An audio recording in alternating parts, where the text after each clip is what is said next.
Praise the Lord. For this morning's message, the Lord has given a portion from the Gospel according to Matthew chapter 5 verses 14 through 16. Matthew 5 verses 14 through 16. You are the light of the world. A city that is set on a hill cannot be hidden. Nor do they light a lamp and put it under a basket, but on a lampstand, and it gives light to all who are in the house. Let your light so shine before men that they may see your good works and glorify your Father in heaven.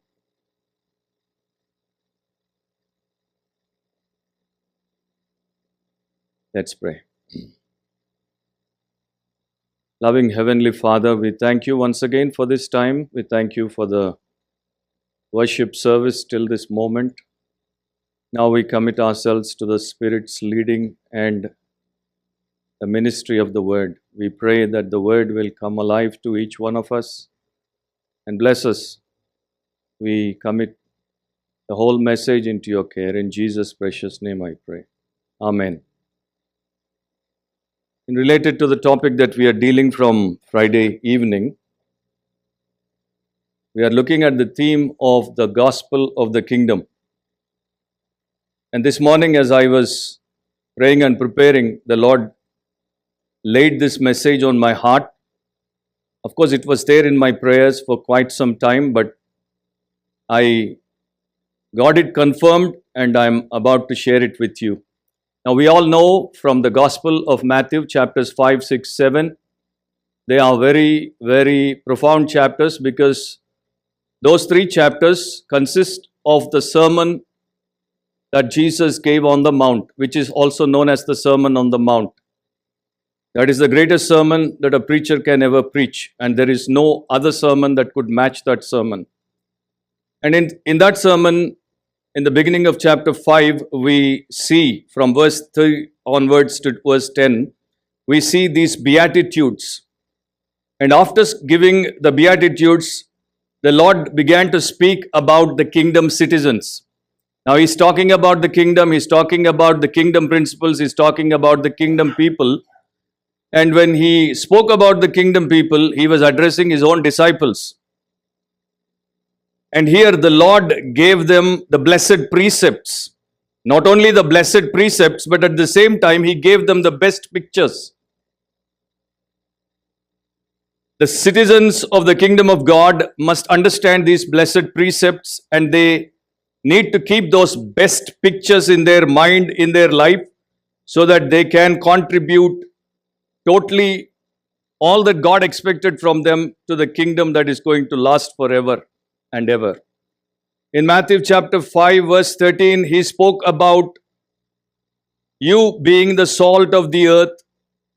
In Matthew chapter 5 verse 14, he spoke about you being the light of the world. You means his disciples, those who are born of God, those who put their trust in the Lord Jesus Christ, those who are washed by his blood, sealed by his Spirit, and granted eternal life. So these two pictures of salt and light, they are not only excellent, but they are very expressive. So as a Christian in Jesus, we need to see how God sees us. He sees us as the salt of the earth, and also he sees us as the light of the world. The Romans of Jesus' day had a statement: there is nothing more useful than sun and salt. So they considered those two things, sun and salt, light and salt, are the most useful, beneficial things to the human society. These two symbols refer to the powerful and penetrating Christian influence in the world. Jesus said, you are the light of the world. Now it is the reality of the world's darkness that makes Jesus' pronouncement so thrilling. Now when he made that statement, he said it emphatically. When he said you, he said you alone are the light of the world. That means, and no one else. So the world is in a dark place, or the world is dark, and we are the light that need to enlighten this world for our God. So if you are a true believer, if I am a true believer, if we are redeemed and we have given this new nature in Christ, then we have a responsibility to fulfill. Without light, there is no life. In the very beginning of the Bible in Genesis, first words that the Lord spoke was, "Let there be light." Only when there was light, life began to appear. So light and life are connected. Death and darkness are connected. So we, being enlightened by God, are placed in the world, in this dark world, to give it light, light from the Lord. Years ago, Bishop J.C. Ryle said, and I quote, "Of all things created, light is the most useful. It was the first thing called into being." And when you read the Apostle Paul's epistles, he understood it very well. So he comes back to it again and again. For instance, writing to the Corinthian church in 2 Corinthians chapter 4, verses 5 and 6, the Apostle Paul wrote like this: "For we do not preach ourselves, but Christ Jesus the Lord, and ourselves your bondservants for Jesus' sake. For it is the God who commanded light to shine out of darkness, who has shown in our hearts to give the light of the knowledge of the glory of God in the face of Jesus Christ." So what Paul is trying to convey here is, God passes this light all the way down through us. First, we are granted the light, and then it is going to go to the world through us. And that's the arrangement that the Lord had for his disciples. Dr. Donald Gray Barnhouse, once a well-respected pastor of 10th Presbyterian Church, he used to say that when Christ was in the world, he was a bit like the sun, which is here by day and gone by night.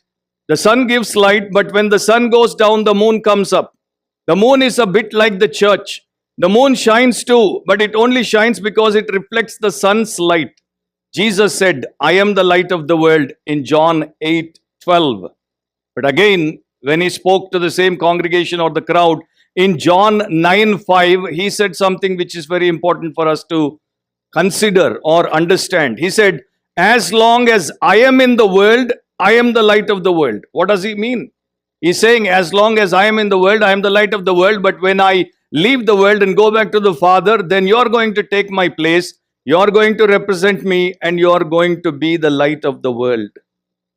And that's us, believers in Jesus Christ.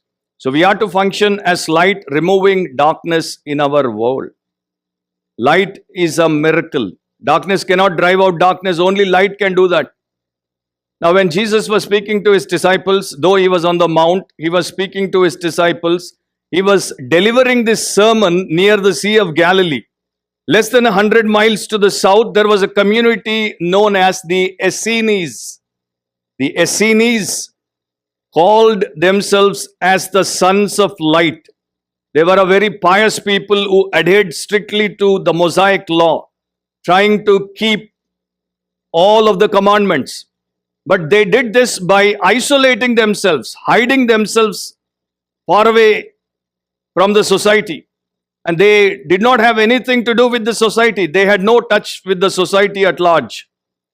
Perhaps it was when Jesus was preaching that he looked southward and said, "You don't light a candle and put it under a basket. You don't claim God and go hide in a cave." You see, my brothers and sisters, we call ourselves as the sons and daughters of light. But unless the children of darkness see the light of God in us, we become useless. We do not contribute anything to the kingdom of God. Though we call ourselves as church and as Christians, as disciples, as followers, etc., etc., but our contribution is nil. So I want to take a little time that is given to me to bring forth three very important truths from these verses from Matthew chapter 5, verses 14 through 16. Let us look at some of the characteristics of the light to understand our role and responsibility in the world as the disciples of the Lord Jesus Christ. The first thing that we need to understand is light is visible. light is visible. Matthew 5, 14, 15, Jesus said, "You are the light of the world." And then he described it in such a way that it is easy for all of us to understand. He said, "A city that is set on a hill cannot be hidden, nor do they light a lamp and put it under a basket, but on a lampstand, and it gives light to all who are in the house." So when Jesus said that we are the light of the world, he simply meant that a light is first and foremost something which is meant to be seen. So he wants us to be as witnesses that are visible to the world. We witness for God, we witness for godliness, we witness for righteousness, we witness for the work of the cross of Christ that happened in our own life, and then that can happen in others' lives who are in need of it. Dwight Pentecost reminds us that the nature of light is to shine. There is no such thing as light that does not communicate itself. You see, the light is a symbol of radiance and a symbol of influence. So the disciples must not hide themselves, but live and work in places where their influence can be felt. Our Lord shows the function of light by giving two examples: a city built on a hill and a light set in a home. First, believers are to function like a city on a hill. Jesus says a city on a hill cannot be hidden. There is no way to obscure a city on the crest of a hill. In Ecuador, the light of the city of Quito, situated at 10,000 feet above, illumines the sky for 75 miles around. It cannot be hidden. Yet when you are in that great city itself, the light from the tiny villages higher above in the Andes is easily seen. So cities on hills cannot be hidden. Believers are like this. They are visible. There is no such thing as an invisible believer. So Christianity is something which is meant to be seen. As someone has well said, there can be no such thing as secret discipleship. For either the secrecy destroys the discipleship, or the discipleship destroys the secrecy. So our Christianity should be perfectly visible to everyone around us. It should be even more visible in our ordinary activities of the world. Our Christianity should be visible in the way we treat strangers, in the way we treat our family members, in the way we treat our employees or our employers, in the way we treat shopkeepers, in the way we treat our classmates or colleagues, in the way we play a game or drive or park a car, in the daily language we use, in the daily literature we read. As Christians, we should just as much as Christians in the college, in the office, in the factory, in the kitchen, in the hospital, in the playground, and in the church. Just as we are in the church, we should be in every place. Jesus did not say, "You are the light of the church." He said, "You are the light of the world." And in our lives in the world, our Christianity should be evident to all. And that's the first thing that every true born-again Christian need to understand. And today, as a servant of God, when I see Christendom in general, I see very few people have understood this truth that the Lord spoke 2,000 years ago. When William Burt was serving the Methodist Church as a bishop, he did serve God in a very faithful, humble manner. And after his retirement, he received letters from various people, from his local church and from the denominational churches wherever he ministered the word. And one such letter came to him, and it read like this: "Dear Bishop Burt, your years have passed like sunlight. They were beautiful and filled with service in the old world and in the new. God has been with you, and you have been with God. Would you live 100 years to bless mankind? But wherever you are, in earth or heaven, you make it good to live where you are around. You have blessed my life, and I want to live with you forever in the skies. Your brother everywhere." End of the letter. So that's a testimony of a true Christian, how he can be an influencer in the lives of the people who are around him, living in darkness. Now, Jesus goes on to say, neither do people light a lamp and put it under a bowl or a basket or a bushel. Instead, they put it on its lampstand and it gives light to everyone in the house. Now, here the point is unmistakable. The principal function of a household lamp and of a believer is to provide illumination to all around. One author says, the light that shines the farthest shines the brightest near at home. The simple metaphor tells us so much. The light is placed strategically so that it can shine to its best advantage. And mind you, God does the placing. It is the Lord who is going to place each one of us in our own places, in our own position, so that we can shine for Him there. We are simply to shine wherever we are placed. In fact, it is in the darker and less promising places that light has the greatest effect.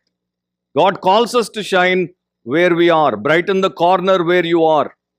So, my dear brothers and sisters, God has placed us where He wants us to shine to best advantage. Our presence is meant to reveal godliness, righteousness, abundant life, goodness, but at the same time to expose sin and wickedness as they are.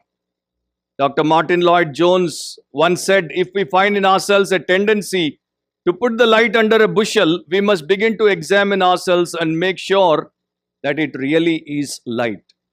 And I feel sometimes very strongly that when I come across people who never share Jesus, who never witness for the Lord and for His great sacrifice on the cross, I doubt their salvation. And today it is growing by the day. I mean, very few people can be trusted as true Christians. Not many can be trusted as Christians because of the way they live their lives and have no influence at all. A great British preacher once said, the greatest threat to Christianity is not communism. It's not atheism. It's not materialism. It's not humanism. But the greatest threat to Christianity is Christians trying to sneak into heaven incognito, without ever sharing their faith, without ever living out the Christian life, without ever becoming involved in the most significant work God is doing on this planet Earth. End of quote. Just as a city that is set on a hill cannot be hid, our testimony of God must be consistent, continuous, and conspicuous. The city illustrates our impact on the outdoors. The lamp illustrates our influence on what goes on indoors. The lamp indicates our individual testimony. The city indicates our corporate testimony. When you read Luke chapter 8, verse 16, the Lord said, no one, when he has lit a lamp, covers it with a vessel or puts it under a bed, but sets it on a lampstand that those who enter may see the light. Now here Luke particularly using the word bed. He is not using the word basket, but he is using the word bed. So Luke uses the companion illustration of putting a lamp under a bed. The basket or the bushel and the bed make a perfect pair. Putting a light under a bushel, or in other words, the basket used by merchants and farmers for their wares, suggests the world of labor. We get too busy to shine for Jesus because of our work, because of our profession, because of our business, because of our employment. So we are so immersed in the world of labor that we have no time to shine for God. Putting a light under a bed suggests the world of leisure. We can be too lazy to shine for Jesus. Again in Luke 11:33, the Lord said, no one when he has lit a lamp puts it in a secret place. In some versions it says, puts in a basement or under a basket, but on a lampstand, that those who come in may see the light. So this basement suggests defiled living. So again and again, repeatedly, the Lord is trying to convey what He wants His children, what He wants His followers to do and to be. So when you put it under a basket, you are trying to extinguish the light. You are putting it off. Lamps were placed under a basket only to extinguish the light. Yet many of us extinguish our lamp when we go to work, when we go to school, or when we are in our neighborhood or in our community. Let it not be said of us. Let it be said that wherever we are shining as lights for the glory of God. So we or the light to the world. A Christian must be visible, meaning he should be a practicing witness. Secondly, the second truth that I want you to notice is light is veritable. Light is not only visible, but light is veritable. In Philippians chapter 2, verses 15 and 16, the Apostle Paul, writing to the Philippian church, he writes very strong truths to them and helps them to be prepared for the kingdom of God and their work for it. In verse 15, he says that you may become blameless and harmless children of God without fault in the midst of a crooked and perverse generation, among whom you shine as lights in the world, holding fast the word of life, so that I may rejoice in the day of Christ, that I have not run in vain or labored in vain. The word veritable comes from the Latin word veritas. Veritas simply means true, sincere, transparent, upright, etc. A Christian must possess the light and the life of Christ within himself. The life has to be there. A life that is harmless, blameless, and without rebuke. And this is an illusion taken from Daniel chapter 12, verse 3, where Daniel the prophet wrote like this. He said, "Those who are wise shall shine like the brightness of the firmament, and those who turn many to righteousness like the stars forever and ever." So thus Christians who live in humble harmony as they should, holding fast to the word of life, the gospel of Christ. So we are living in a dark world. All around us are people whose lives are bent and warped by sin. We were once just as bent and just as selfish and just as crooked as other people, but our lives have been changed. We were transformed by the light that has come through Jesus Christ into our lives when we gave him our soul or when we committed ourselves to his care. So we have this responsibility of living this new life before the people who are living in sin. But sadly, are we doing that? Are we living such kind of lives in front of our family members, in front of our neighbors, in front of our colleagues, in front of our relatives, in front of the world? When a non-Christian sees a professing Christian at work or at home who is argumentative, hard to get along, and worldly in his ambitions, conversation, and behavior, the unbeliever soon forms a poor opinion of Christianity. When a non-Christian comes into a congregation of Christians who are quarrelsome, complaining, and motivated by a carnal spirit, the unbeliever is not likely to remain long. Most likely he will say, "I do not see how these people are any different from anyone else." And there is a very, very powerful illustration in the Old Testament. If you read Numbers chapter 10, Hobab is Moses' brother-in-law. He came to visit the children of Israel in the wilderness. He saw a people redeemed by blood, gathered out of the land of Egypt, baptized unto Moses, journeying to the promised land, and gathered around the Shekinah glory cloud. In Numbers chapter 10, verses 29-30, it says, "Now Moses said to Hobab, the son of Reuel, the Midianite, Moses' father-in-law, we are setting out for the place of which the Lord said, I will give it to you. Come with us and we will treat you well, for the Lord has promised good things to Israel." And he said to him, Hobab says to Moses, "I will not go, but I will depart to my own land and to my own relatives." Hobab's answer was both sad and sobering. He said, "I will not go." Now, why did he refuse the invitation to make his decision to join God's redeemed people? Because of the murmurings, because of the disputings of the Israelites. He had seen a mixed testimony. He had seen hypocrisy in their lives. He had seen disobedience in their lives. He had seen that worldliness or carnality in their lives. He could not deny that they had been saved, but he saw nothing in their behavior to commend their lifestyle to him. So he had seen better behavior among some of the unsaved, and that's why he would not like to join them, and he went back to his own people. Christians must avoid repeating the sins of the Israelites. We are to show to a lost world that a wonderful change has been wrought in our lives since Jesus came into our lives. We are to shine as lights in the world. Romans chapter 13 verse 12, Paul writing to the Roman church, again he reminds them and he calls them to obedience, to cast off the works of darkness and put on the armor of light. Unless a believer, a professing, confessing believer stops doing the deeds of darkness, he cannot shine as a bright light. That's why the Bible is exhorting them to cast off the works of darkness and put on the armor of light. While others are chasing after physical pleasures and selfish gain, we are commanded to live a different way. In verse 14 of the same chapter, Romans 13, it exhorts us to put on the Lord Jesus Christ and make no provision for the flesh to gratify its desires.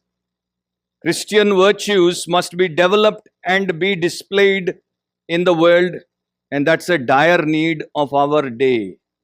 Very few Christians can stand before God boldly and claim that they are walking according to the scripture or walking according to the Spirit. Many are Christians only on the outside, but they do not have Christ's life within them.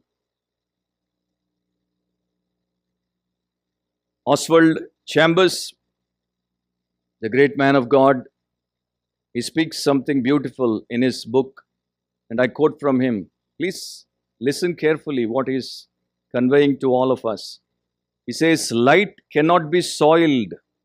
You may reach for a beam of light with the dirtiest hand, but you leave no mark on it. A sunbeam may shine into the filthiest home in the slum of a city, but it will not be soiled. Merely moral people may be soiled in spite of their integrity, but those who are made pure by the Holy Spirit cannot be soiled. They are as light. Thank God for those men and women who spend their lives in the slums of the earth, not as social reformers to lift their brothers and sisters to cleaner ties, but as the light of God revealing a way back to Him. God keeps these workers as the light pure and undefiled. If you have been covering your light, uncover it. Walk as the children of light. End of quote. Writing to the Corinthian church in 2 Corinthians 6:14, the Apostle Paul questions the Corinthians by saying, what communion has light with darkness? So there is so much taught in the scriptures for His people, and how much have we understood, how much have we practiced in our day-to-day Christian life?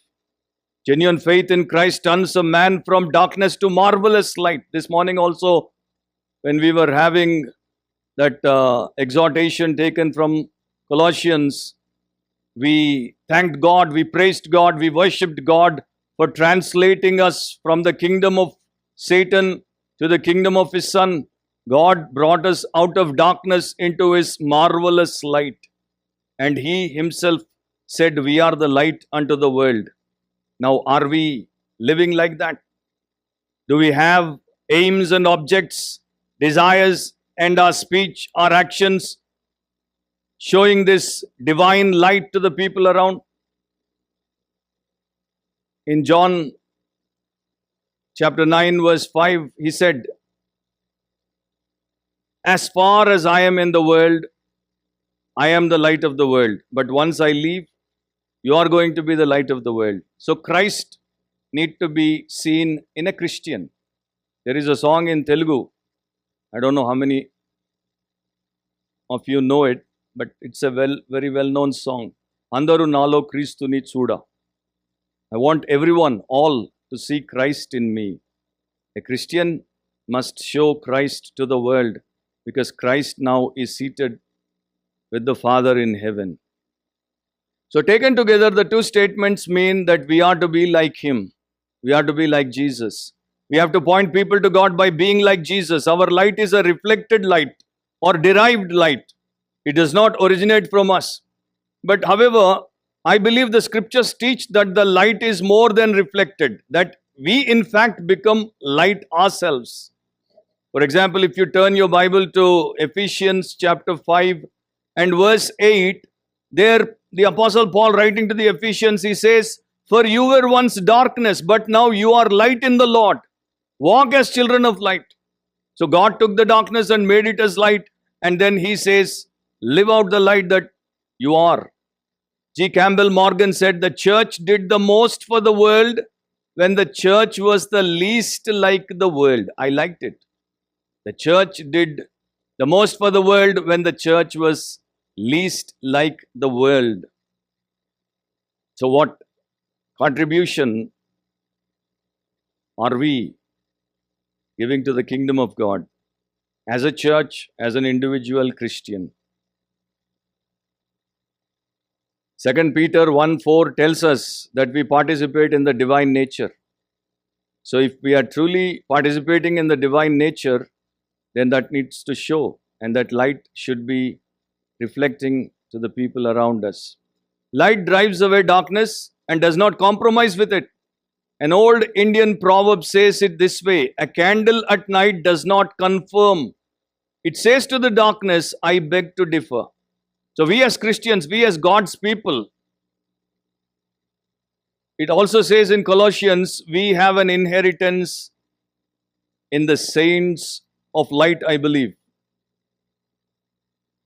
In verse 12 of chapter 1 of Colossians, it says, who has qualified us to be partakers of the inheritance of the saints in the light.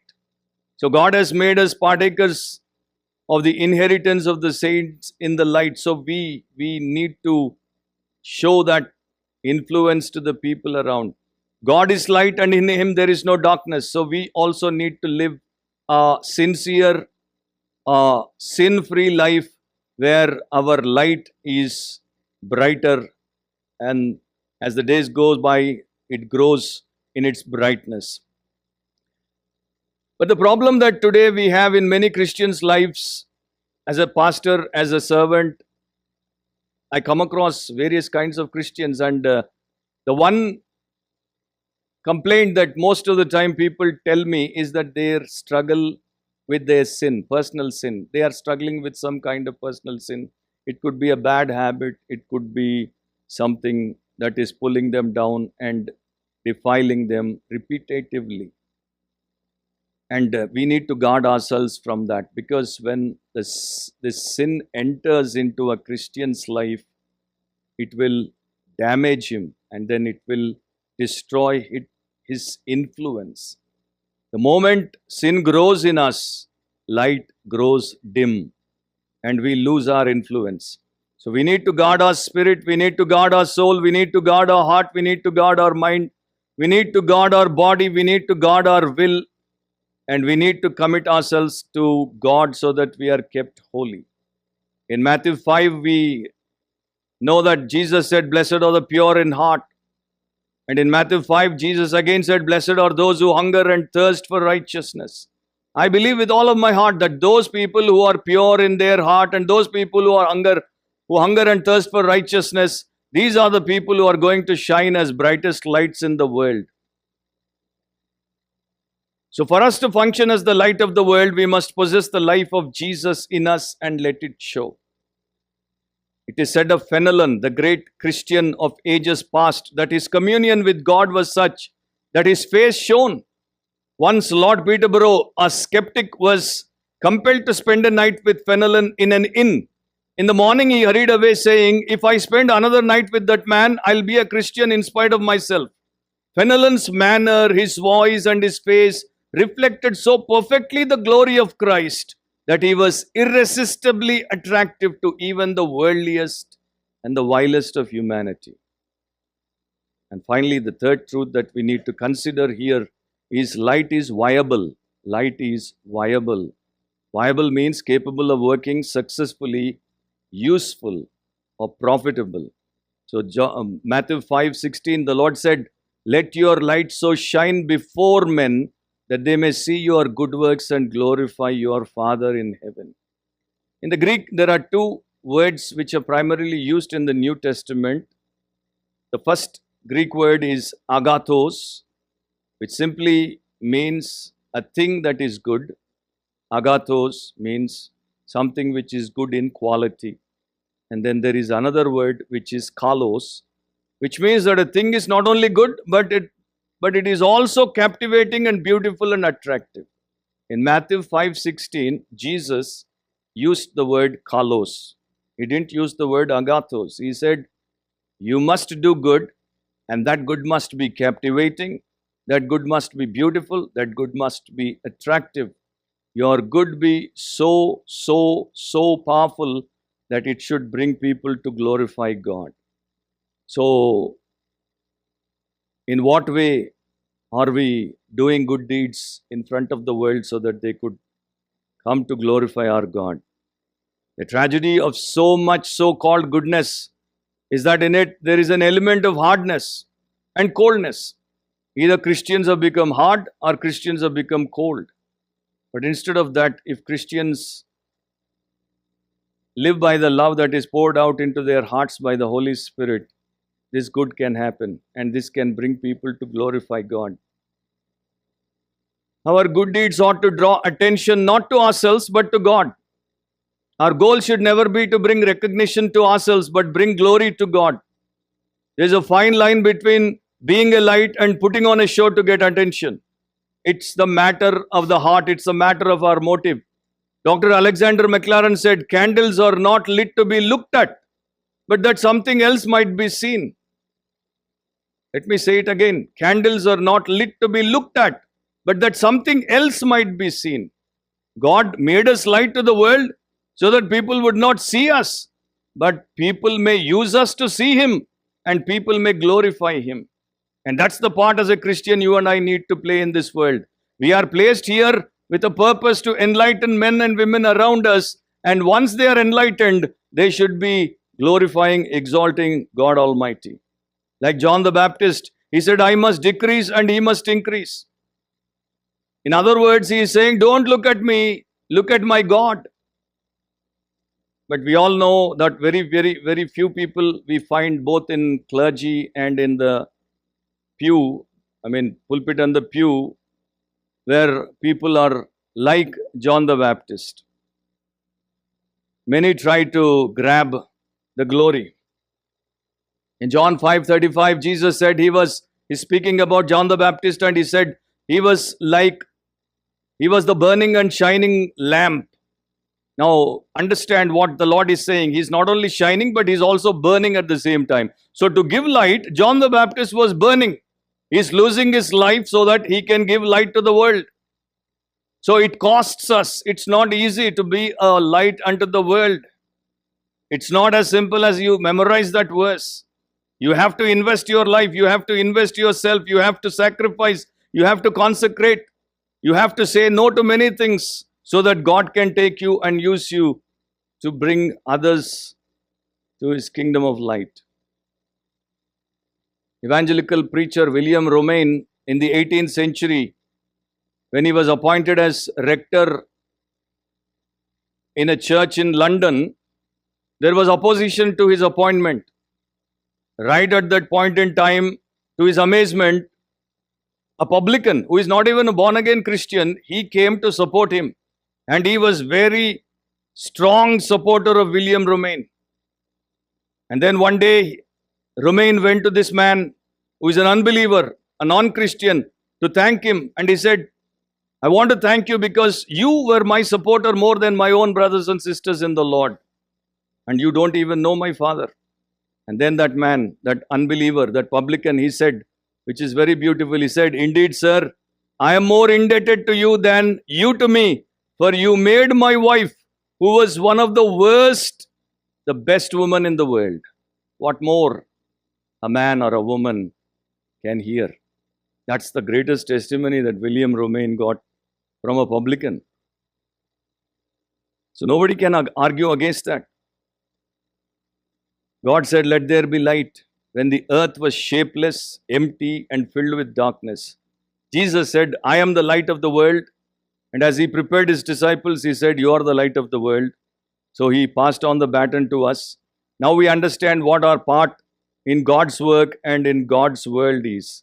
So we have to play this pivotal role. We have to play this predominant role in the lives of people around us who are living in darkness. Let me close. How can we increase in our influence as the light of the world? The only way that I can find in the New Testament is the more we expose ourselves to God, who is the light, we grow in our influence as a light unto the world. The more you expose yourself to Jesus, the more you expose yourself to the Holy Spirit, the more you expose yourself to the Holy Scriptures, the more you expose yourself to saints, the more brighter your light shall be. But unfortunately, sadly, we expose ourselves more to the world which is dark. So even though we want, even though we desire, even though we try, we are unable to project the light of God through our lives. So let us shun the world and all the things of the world which are passing away, but let us expose ourselves to God, God's Holy Spirit, God's Holy Word, God's Holy Church, and then we will be brighter, stronger, purer, and our contribution to the kingdom of God will remain forever and ever. Bow with me to pray. And take a moment's time. Let us take few seconds, 20, 30 seconds to think about our own life. We have heard about 3 truths which are taken from Matthew chapter 5 verses 14 through 16. These are the words that the Lord Jesus spoke to the church, to the disciples. He said, "You are the light of the world." That means you must be visible. Your life, your testimony must be visible to the world. And your life must be veritable. It must be verifiable. When you stand before God, God should be able to say, "Well done, my servant, you holy, humble, honest, and faithful servant." And our life should be viable. That means it should be useful, profitable, beneficial to the people around us. In your own family, every member of your family should be blessed by your life, your testimony. Your neighborhood, even if they hate you, even if they don't like you, even if they abuse you, that's fine. That's their nature. They do it by default. That's okay. But you contribute to their well-being. You be a blessing to them. If that's your life, God's blessing will remain on you, and God will strengthen you, and God will use you more and more in the days to come, because the world is becoming darker and darker every moment, and it needs the light of God in its midst as a witness and as a warning. So ask God to make you a light and keep you as a light. If you're not born again yet, you yourself are darkness. There is no light in you. There is no life in you. So you come to Jesus Christ, put your trust in Him, ask Him to forgive your sin, repent of your known, unknown sin, and then shun it, leave it. And then ask God to make you as a new creature, give you a new nature, and then fill you with the Holy Spirit, teach you the Holy Scriptures, and make you as a true, powerful witness for Him. At least now for the rest of your life. All the days that are gone, gone. Those days, those years are wasted. But now every moment should be counted for eternity. Not even a single minute should be wasted as human beings, because we are created and made for God, for God's purposes. And my brothers, sisters, if you're already born again, if you're a Christian, don't take your life easily. Don't be a lukewarm Christian. Don't live your life as if you have 10,000 lives to live. There is only one life, and that one life counts for eternity. So take your life. It is precious. Make it purposeful. Make it powerful, so that not only you go to heaven, but you will influence many also to go to heaven. Loving Father, we thank you. We praise you. What message that you have put on my heart, I have shared it with your people. I pray that you will impress it on their minds and souls, and I pray that you will help them to commit themselves to you and to your call, to your commission, and help each one to be born again, help each one to become a light unto the world till the coming of our Lord Jesus Christ. Let every family, let every individual be blessed, so much so that they will bless many in turn. Give us that grace. In Jesus' precious name I pray.